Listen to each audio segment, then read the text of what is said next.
Hey YouTubers, Shaman Hawk here for Shamanic Lodge, still over here at Hawkins Horse Haven out in Tennessee. I want to give a quick talk about some of this whole modern day, modern shaman, 21st century shaman thing.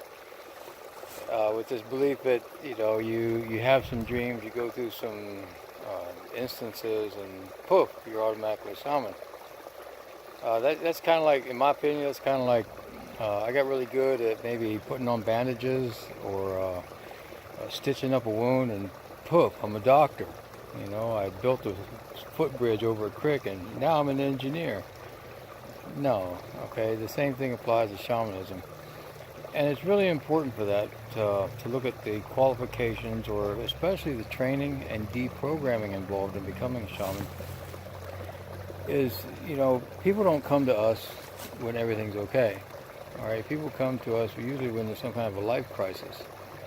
And in that, it puts the shaman in a very powerful position, because the person coming to see the shaman is in a very weak and often vulnerable position. All right. To be a good therapist, they want you to go to school, the psychiatrist, they want to be a doctor. I mean, if you really want to care about people and understanding how the mind works, you go learn about different systems. All right. It's not just, poof, you're a therapist or a psychologist. There's training involved. You went through your high school, you went through probably up to 8 years of college. All right. Well, the same thing applies in shamanism. Shamanism, people come to see the shaman because the Western style of medicine, or the normal style of healing and therapy that's around them in their immediate environment or in their cultural environment, doesn't work for them. So they want something different. But the person is still in that same critical phase. A lot of times I see people that are just wondering why they should live anymore. So you have to have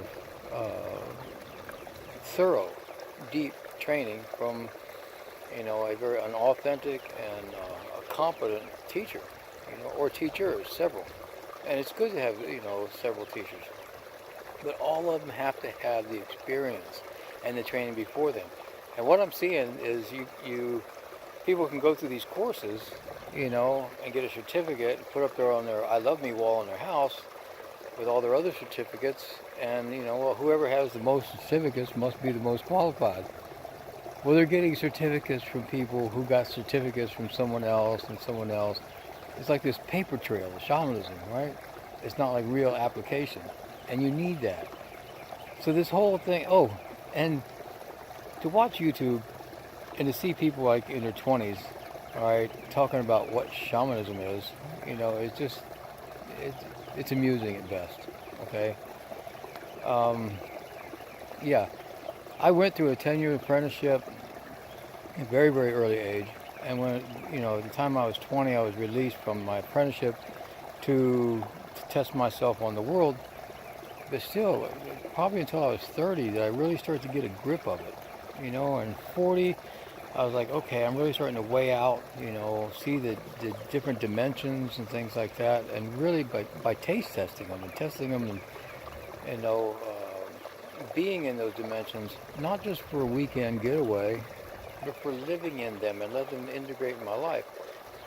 And then when I was getting into my 50s, it was that really understanding of teaching and the power of, neuro-linguistic programming is a common term now.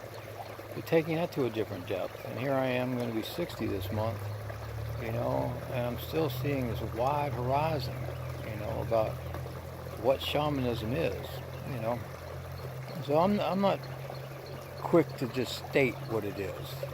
And I probably have more experience than anybody else you're going to watch on YouTube. Okay, I'll say this is my opinion, or this is what I think.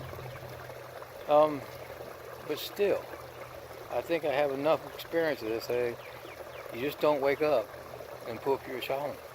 Okay? It just doesn't happen. The same thing with any other profession, and it is a profession. All right. So I urge everybody to test the teacher. Okay.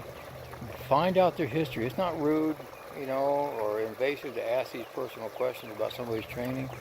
Ask about their most difficult case, their most difficult personal experience, and how they got through it, and how it related to shamanism in everyday life. But please consider it, as a profession, as an art form, as a very in-depth study of humanity and nature. And I really want to stress this because so many of the people who come to see me, all right, are after they went through somebody else's shamanism or treatment and therapies and got all messed up. And when you look into the person, that they went and saw, you can see they have like very, very small experience. Think about the normal path of the people who become shamans these days, okay? If they weren't lucky enough like me to grow up in it, all right, or my daughters, all right, they got up maybe in their 20s, took some courses, and studied around, got some certificates and shit, and boom, now they're qualified to help other people through their life crisis, when these people themselves haven't really lived enough of life to understand what real life crises really are. All right, so anyway, so that's my little piece for today. We'll do a couple more videos on this.